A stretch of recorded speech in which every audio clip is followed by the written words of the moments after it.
Zain Al-Arabiya, Hamid Bouchnak, magnifique, toujours Hamid au top. Merci de nous accompagner, chers amis, auditeurs, auditrices. Je vous disais tout à l'heure, le président biélorusse, un président que tout le monde aimerait avoir. Hein, c'est un bonhomme, hein, c'est un magicien. Puis alors c'est Jean Moulin, quoi. C'est l'émir Abdelkader, quoi. C'est Abdelkim El-Khattabi.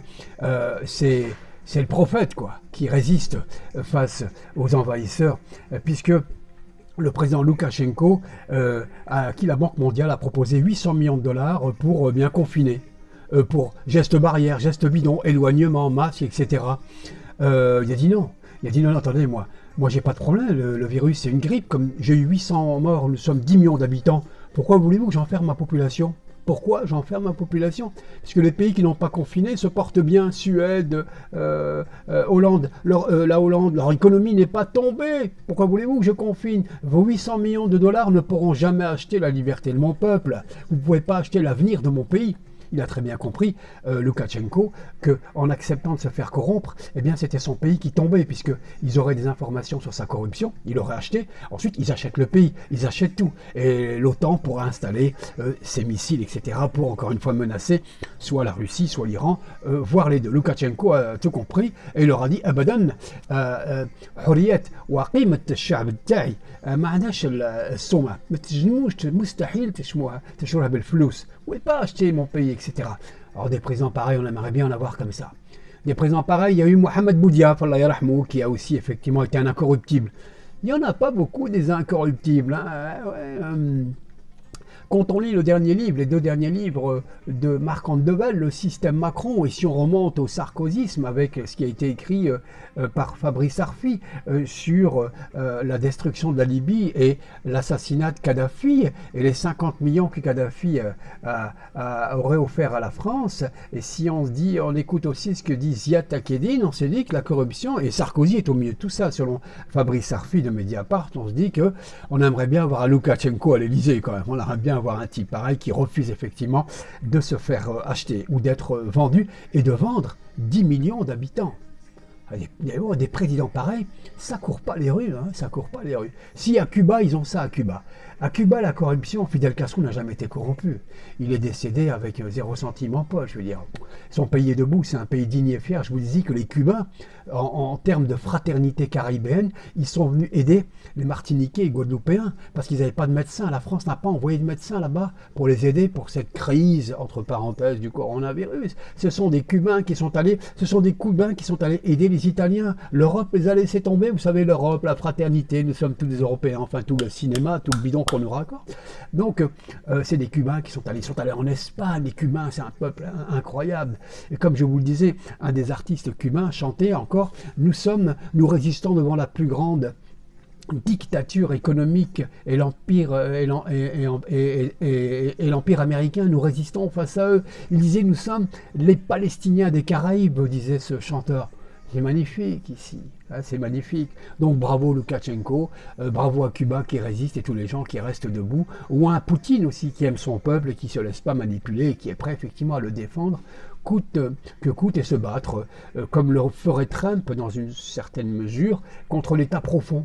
Ça veut une certaine presse, la finance, les copains, les partis politiques, les fouines, les rats qui rentrent dans les partis pour manipuler, etc. et faire du lobbying, et en partie aussi avec les labos, etc. Bravo en tous les cas à ceux qui luttent contre cet état profond qui cherche à détruire le pays, à créer une séparation. Alors, Loukachenko ne fait pas du masque, comme beaucoup de gens d'ailleurs, et comme je le disais, il y avait un humoriste algérien, je pense, qui disait, celui qui a du nez, il y a un dos nif, il a le masque, autrement dit, voilà, pour qu'il puisse respirer normalement. Donc, eh bien, Loukachenko l'a dit, moi, il n'y a même pas de masque, il n'y a rien du tout, comme la Hollande et la Suède. Vous n'allez pas m'endormir avec vos mesures répressives, répressive. On nous dit d'un côté, il faut s'aimer les uns des autres, mais maintenant on est tous éloignés les uns des autres. Aujourd'hui, on nous dit plutôt, méfiez-vous des uns des autres. C'est très grave quand même, méfiez-vous les uns des autres. Ça me paraît effectivement gravissime tout ça, de dire des choses pareilles. Mais aujourd'hui, vous sortez un mouchoir, c'est comme si tu as sorti une Kalachnikov. Si tu éternues, les mecs persuadés que tu as lâché une bombe, ou tu as crié à la Akbar, vous savez, le mot préféré des Je suis Charlie. Hein. Non, c'est hallucinant. Enfin, tout ça est absolument invraisemblable et il faut effectivement s'interroger et puis se protéger. Pas du coronavirus, se protéger plus de la désinformation massive, hein, de la presse aux ordres et des chiens de garde. C'est d'eux qu'il faut effectivement être très vigilant, et s'en éloigner. Puis alors le mieux, si vous voulez pas être malade, hein, sur le plan psychique, nerveux, etc., c'est fermer la téloche, hein, ouvrez des livres, instruisez-vous, voilà, enfin lisez quoi. Hein. Allez le kitab, les gens du livre, lisez les livres, mais lisez aussi les grands livres, et les livres saints et les livres aussi, bien évidemment. Pour revenir un petit peu à l'actualité crasseuse de la politique et aux propos nauséabonds de certains, c'était les députés de la République En Marche, la Macronie, qui ont voulu détourner le débat en faisant parler d'eux. Comme ils n'ont rien à dire, alors sur des riens, ils veulent faire grand-chose. Non, quand tu pars de rien, tu restes rien. C'était le cas des deux députés qui ont dénoncé Myriam Pouchtou, dont je parlais récemment. Eh bien, on a appris que, je ne sais pas si Anne-Christine Lang est de la famille de Jack Lang. Juste sur Jack Lang, avant il était maire de Blois, il a ruiné la ville. La ville a mis 10 ans à se relever. Il a ruiné la ville, le mec. C'était lui le ministre. Aujourd'hui, il est à l'Institut du monde arabe. L'Institut du monde arabe, où le poste de président est un poste honorifique. Eh bien non, lui, il a exigé 10 000 euros par mois. 10 000 euros par mois, d'accord.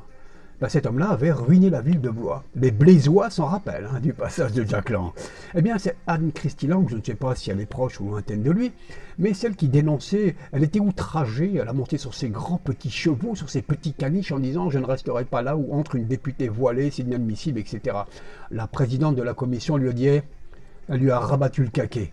Arrête ton cinéma, il n'y a aucune loi qui interdit à une femme de rentrer voilée ici. Maintenant, si tu veux faire ton cinéma ou ta kéké, tu dégages. Mais je voulais te dire ça pendant que tu es là. » Eh bien, on apprend qu'Anne-Christine Lang est accusée de vol d'argent. Elle a profité de sa carte bleue des députés pour se payer des vêtements, des fringues, des cadeaux, aller bouffer, manger sur le compte du contribuable. C'est une accusation qui vient de France Info. Hein. Allez voir l'information. C'est jusque-là qu'elle s'est gavée avec l'argent public, cette femme. Partie en vacances, hôtel de luxe, train, enfin, la totale. Celle qui hier encore pérorait en voulant être une espèce de valeur de la République. Un exemple, une parangon républicaine, une espèce de vigie un petit peu comme la femme de le dessin de Delacroix, La Liberté en marche. Là. Ben non, elle, c'est pas le drapeau français qu'elle porterait si Delacroix devrait la repeindre, mais c'est une grosse carte bleue d'argent public avec lequel elle a été frimée un petit peu dans tous les magasins. C'est cette femme qui effectivement est venue donner des leçons. Je vous retrouve tout de suite. Alors on va poursuivre. Je vais remettre mon casque correctement.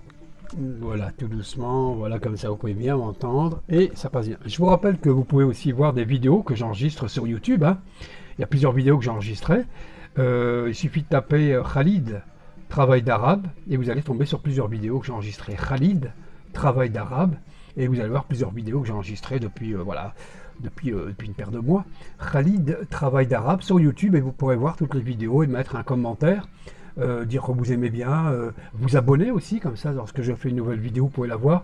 Il y a toujours question de politique, d'actualité, de culture, etc., et de commentaires, et un peu de charabia, comme on dit à la maison. Bref, je voulais revenir sur... c'est vrai que ces députés qui attaquent Myriam Pouchtou devraient plutôt s'inquiéter sur les milliers de vieilles personnes qui sont mortes seules dans les EHPAD. Il y avait un type qui disait « En France, on meurt dans les EHPAD comme on meurt à Gaza ». C'est vous dire l'image terrible, catastrophique. À Gaza, c'est la dictature, c'est l'enfermement complet par Netanyahou. Eh bien, dans les EHPAD, c'est l'enfermement. Vous ne pouvez pas voir les gens. J'ai bien aimé ce qu'avait dit Mélenchon. On sent que Mélenchon a grandi dans un pays arabe. C'est pas que les pays arabes ou du Maghreb sont meilleurs que les autres.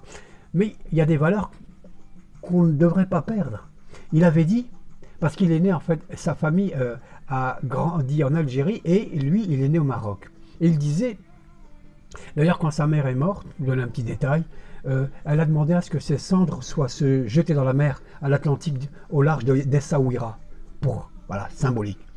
Et il disait, Mélenchon, lorsqu'on interdisait aux gens d'aller dans les EHPAD, il disait, personne ne m'interdira de serrer dans mes bras un de mes grands-parents, ou qu'il ne meure dans mes bras. Personne ne peut m'interdire ça. Covid ou pas Covid, cinéma ou pas cinéma. Eh bien, c'est ce que tout le monde devrait se dire quand même à un moment. C'est pas possible. Eh bien, ces députés qui montrent du doigt une fille avec un voile, on ne les a pas entendus beaucoup pleurer ou alors ils auront versé des larmes de crocodile, mais de laisser ces gens mourir seuls dans les EHPAD, c'est dramatique, c'est catastrophique. Et pourtant, nous sommes en 2020, je crois, c'est ça, on est sous la République macronienne, sous la République en marche. On nous a dit plein de choses, on nous a fait rêver, enfin on nous a fait rêver. On m'a pas fait rêver moi personnellement. J'avais lu quelques livres auparavant et mon instinct un petit peu de conservation et de méfiance de la classe politique, ou plutôt de la crasse politique, je l'appelle comme ça. Pas tous évidemment, mais beaucoup quand même, la crasse politique, m'ont appris à me méfier du pipeau et des sourires et des dents blanches et des petits costards et de la prétendue beauté de la classe, de la bogosité, vous savez, du cinéma, etc. Non, et des mariages sublimes avec une femme plus âgée, etc. J'ai jamais cru qu'on me le fait au baratin, moi personnellement, on me la fait pas, quoi. Et donc, je voudrais revenir sur un autre sujet. Il y a un livre qui sort de Salman Rushdie. Salman Rushdie, c'est celui qui en 88 écrit un livre qui va faire sa renommée mondiale, les versets sataniques. Il sort un livre aujourd'hui qui s'appelle La Maison Golden. Bon, moi je ne vous convie pas à l'acheter, parce que Salman Rushdie n'est pas un bon écrivain. Non, non, non, non. Alors je vous rappelle le truc, hein, il est né musulman pakistanais, après il a renié l'islam, c'est devenu on a un nom en islam pour dire ça, c'est Madrohiyoun, je crois, Madrohiyoun, un truc comme ça. Ceux qui en sont déclarent athées, qui sortent des gens du livre. Bref, passons. Après, il devient athée, et là, il déclare depuis 10 ans qu'il est revenu dans l'islam. Pourquoi pas, hein, ça ne leur fait pas un être meilleur que l'autre. Mais il sort un livre, là, la Maison Golden. Bon, alors je ne sais pas s'il parle des pommes Golden ou de la famille Golden, je ne sais pas trop. Lorsqu'il sort les versets sataniques, c'est pas un bon livre en fait. Il n'a jamais écrit de bon. C'est pas un bon écrivain. Je dis pas que c'est un homme. Je ne dis pas qu'il n'est pas cultivé, etc. Mais c'est pas un bon écrivain. Voilà. Voilà. Ça c'est mon opinion. Et alors je me suis dit quand même, c'est un écrivain qui est mondialement connu en étant un piètre écrivain. Et qui a fait sa renommée? Je ne sais pas s'il ne devrait pas tous les ans remercier qui? L'imam Khomeini.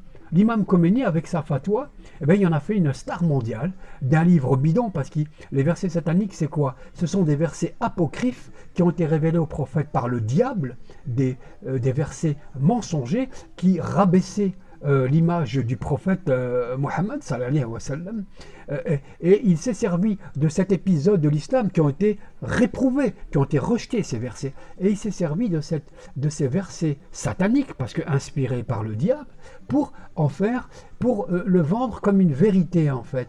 Et pour certains, effectivement, il a injurié le prophète, parce que ces versets étaient injurieux sur la personne du prophète. Ça lui a servi effectivement d'une plume incroyable. Alors, les médias en ont rajouté, puisque Salman Rushdie, c'est pas lui qui tenait Fox News, ou CNews, ou Al Jazeera, ou TF1, ou etc. C'est pas l'imam Khomeini qui a fait la réputation. L'imam Khomeini l'a dit une fois, il a fait une fatwa, faqat. Mais ceux qui ont donné du poids considérable à ces menaces de mort, puisqu'il avait été menacé de mort, ce qui est inadmissible selon moi. On peut écrire ce qu'on veut et dessiner n'importe quoi. C'est pitoyable, ça sans talent, c'est vide. D'ailleurs, quand on blasphème, souvent c'est quand on n'a rien à dire. Vous savez, on blasphème souvent des gens qui ne vous ont finalement rien fait. Parce que les musulmans n'avaient rien fait à Salman Rushdie, à personne. Tu es musulman, tu le veux, tu veux pas, tu es ce que tu veux. Et je me demande si finalement sa réputation mondiale, en même temps la vie particulière qu'il a eue, Salman Rushdie, il ne devrait pas remercier plus souvent, ou verser peut-être les revenus de son livre, pas tous ses livres, mais des versets sataniques, les verser peut-être, je fais un peu de provocation, hein, les verser peut-être à la famille de l'imam Khomeini. Bref, il sort un livre qui va être effectivement médiatisé, etc. Mais je me suis dit quand même, il y a comme ça des mecs qu'on met en avant qui n'ont aucun talent. C'est comme l'écrivain Michel Houellebecq, vous savez, islamophobe, il a dit, hein, je déteste l'islam, etc. Bon, il fait ce qu'il veut, il a le droit. Hein. Quand c'est l'islam, ils ont le droit. Hein. Tu peux traiter, ça n'a pas de souci. Donc, c'est fait. Et donc, c'est un peu comme Michel Houellebecq, en fait, ce gars-là. Il a aucun talent, il est médiatisé parce qu'en fait, il s'attaque à l'islam. En fait, beaucoup de gens ont compris que lorsque tu veux faire de la promo, tu veux réussir, il faut cracher sur les Arabes, sur la culture arabo-musulmane et sur l'islam. Ça te rapporte du pognon, sans aucun talent. Tu vas sur les plateaux télé, bon, t'as pas de dignité, tu perds ton honneur, mais en fait, ces gars-là, au départ, ils n'ont pas d'honneur ni de dignité, quoi. Ils veulent uniquement la renommée, et ils sont comme du Kleenex, ces écrivains ou ces chanteurs ou autres qui crachent sur les musulmans, puisque des comme eux, il y en a plein. Des comme eux, on les prend et on les jette. Mais des gens qui ont la dignité de ne pas tomber dans cette crasse et dans l'égout médiatique, il n'y en a pas beaucoup. Donc ces gens comme Houellebecq, ou Roujdi entre parenthèses, il y en a plein des comme ça. Pour la renommée, pour la célébrité, ils vendraient leur père et leur mère. Ils tapineraient presque. Et ils sont prêts effectivement aux abandons, je veux dire, à se vendre totalement pour exister un quart d'heure, sur le plan médiatique. J'en connais pas beaucoup des Loukachenko qui protègent leur pays. Alors, on m'a demandé pourquoi l'Algérie, encore une fois, n'ouvre pas ses frontières, les avions ne décollent pas, pourquoi le Maroc, une fois ouvert, une fois fermé. On comprend pas trop tout ça. Moi, je reste aussi à m'interroger sur tout ça. Je vous dis que Loukachenko a refusé 800 millions de dollars que voulait lui donner la Banque mondiale, le FMI, pour lui imposer le confinement comme nous. Il leur a dit, mais il n'y a pas de malade chez moi. On est 10 millions, il y a 800 morts, comme tous les ans quand c'est la grippe, même moins. Pourquoi voulez-vous que je fasse souffrir mon peuple, je le torture, mes enfants avec des masques et tout ça, j'enferme mes vieux, mais ça va pas la tête. Eh, nous sommes des Biélorusses, nous avons une dignité. J'aimerais bien que des autres présidents qui confinent fassent la même chose. Hein. Beaucoup de gens se disent, mais pourquoi le Maroc faire m'ouvrir? Ou alors c'est au compte-gouttes. C'est au compte-gouttes.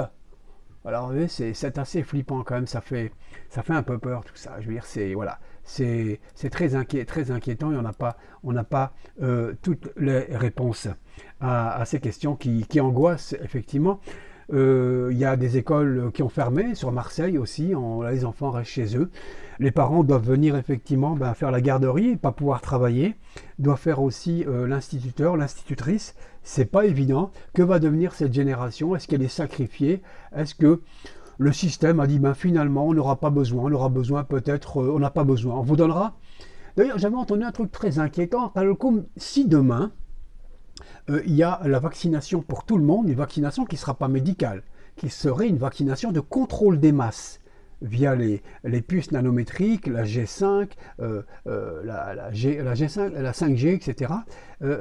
Les populations seront contrôlées, mais pour leur faire plaisir, on va fabriquer des milliards de billets et on leur donnera tous un revenu universel, 1000 euros. Ils seront contents, ils vont manger, dormir, mais ils seront plus libres. Ils seront prisonniers des 1000 euros, ils seraient, je parle conditionnel, prisonniers de la 5G, et nous, on aurait la paix. Parce que pour nous, il n'y a pas de masque, il n'y a pas de confinement. Nos avions décollent, nos enfants sont beaux, souris, vont en vacances, ils ont des sapes, ils iront partout. Et puis nous avons fabriqué et nous collaborons avec les paradis fiscaux. Alors nous, on n'a pas de problème.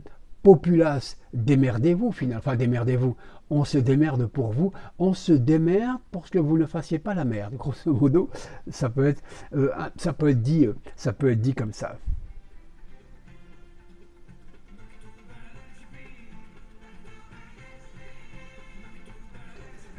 Alors comme j'ai évoqué tout à l'heure Salman Rushdie avec son livre La Maison Golden et son livre qui a permis aux médias et aux islamophobes de s'asseoir, de se baser sur ce livre-là pour depuis cracher sur l'islam et mettre tout ce qui se passe sur le dos de l'islam. Il y avait même Eric le zoophile qui a dit que si les gens ont le coronavirus, c'est à cause des gens de banlieue. Oh, il a réussi à faire le lien. C'est un truc de malade, mais il a réussi à faire le... En fait, tout est à cause des musulmans. La pluie, rarement le beau temps, la maladie, bien évidemment, la crise, l'insécurité, les bombes nucléaires, la destruction de la nature, le réchauffement climatique. Eric le zoophile et d'autres, c'est à cause des musulmans. Depuis Salman Rushdie, cette accélération de l'histoire et de cette violence anti-musulmane qui a débarqué encore récemment dans une commission à l'Assemblée où Anne-Christine Lang et un autre ont attaqué Myriam Pouchtou, depuis c'est une avalanche effectivement de prétextes et où l'islam ou la musulmane, surtout la femme, essentiellement la femme, j'ai envie de dire, est agressée au quotidien. C'est devenu un petit peu une espèce de marotte dans lequel la presse et le système va puiser des moyens de détourner et des formes dilatoires pour détourner l'opinion française, de comprendre un petit peu ce qui se passe et de se poser les véritables questions.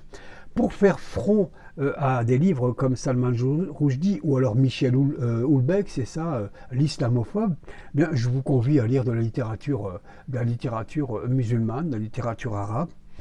Un livre intéressant, voilà, c'est celui de Allal Aswani dont je vous ai parlé, le syndrome de la dictature, l'opposant à Abdel Fattah Sisi, qui vit aux États-Unis, qui a encore sorti un livre, un petit livre excellent, sur le syndrome de la peur et comment l'être humain se soumet tout seul. Nous sommes dedans ici, nous acceptons la soumission du système. Eh bien, ce qui se passe en Égypte, dans le monde arabe, se passe un petit peu partout aussi, comme ça. C'est comme ça que s'installent un peu les dictatures dites soft. Vous pouvez lire ça. Pour ceux qui lisent l'arabe ou ceux qui s'intéressent à retrouver des livres arabes traduits, je vous invite à en lire un paquet. Notamment, il y a un livre qui est sorti sur Abdelhamid el-Ghazali, le philosophe et penseur musulman du 5e siècle de l'islam et du 11e siècle, puisqu'il est mort en 1111, du siècle de notre ère, avec les valeurs essentielles de l'islam, Uhayyi Usul ad-Din. Et vous allez passer des moments extraordinaires en lisant cet homme-là, ou retrouver certaines qui ont été traduites, je crois, certains développements des hadiths de Al-Bukhari, ou de trouver aussi le tafsir du Coran de Al-Bukhari qui fait 3000 pages. Vous pouvez l'acheter, le laisser. Il est traduit en français celui-là, je crois. Donc voilà. Ou la traduction du Coran de Jacques Berg pour ceux qui ne sont pas arabisants, etc., ou qui voudraient découvrir l'islam. Il y en a plein qui voudraient découvrir l'islam sans se convertir, hein, mais vous entendez certainement, amis non musulmans, cracher au quotidien sur l'islam. Faites-vous une idée tout seul sur l'islam. Lisez des traductions du Coran, celle de Jacques Berg notamment, celle de Louis Massignon aussi, qui est pas mal. Enfin, il y en a pas mal, hein, et vous allez vous faire une idée sur l'islam. Lisez aussi les commentaires de l'islam, très important. Découvrez aussi la culture musulmane, la philosophie musulmane, avec Al-Farabi notamment, avec Ibn Rushd aussi. Vous allez Mohammed al-Ghazali, Abdelhamid al-Ghazali, il y en a tant. Et vous allez vous faire une idée de vous-même sur ce qu'on vous raconte et vous éviterez d'être manipulé.